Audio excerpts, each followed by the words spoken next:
जय माता की।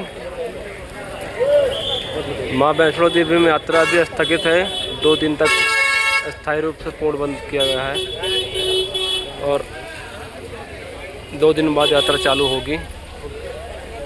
यहाँ श्रद्धालुओं की भीड़ लगी हुई है, वेट कर रहे हैं कब आए।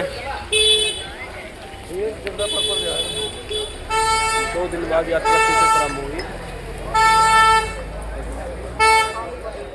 जय माता।